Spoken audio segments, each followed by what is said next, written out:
দিয়ে দেবো ভাজা জিরের গুঁড়ো।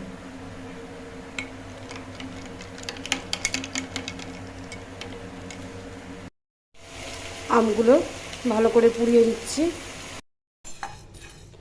গোলমরিচ আর সাদা জিরে একটু বেশি করেই করলাম, গুঁড়ো করে রেখে দেবো। ভালো করে রোস্ট করে নিয়ে তারপরে গুঁড়ো করে নেব। মেন হচ্ছে আম পোড়া শরবতে জিরের গুঁড়োটাই মেন। খুব একটা কড়া করে ভাজবো না, হালকা করেই ভাজবো। আমগুলোকে ফার্স্টে পুড়িয়ে নিয়েছিলাম, তারপরে কি ফাটছে, আর গ্যাসে না আমটা ঠিক পোড়া ঠিকঠাক হয় না। যাই হোক, অনেকটা পরিমাণে পুড়িয়ে নিয়েছি। এখন তারপরে আবার প্রেশার কুকারে দিয়েছি। এখন একটু এইগুলো বার করে নিই। আমি আবার একটু ছেঁকেও নিচ্ছি। ছেঁকে নিলে কী হবে, পোড়াগুলো যেগুলো কালো আছে না, সেগুলো আর মুখে পড়বে না। এই যে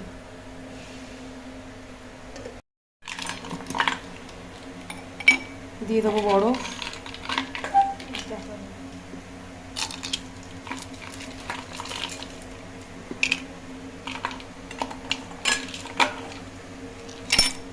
আর এখানে আগের থেকে রেডি করে রেখেছি চিয়া সিড আছে, আর দেবো একটু জিরের গুঁড়ো।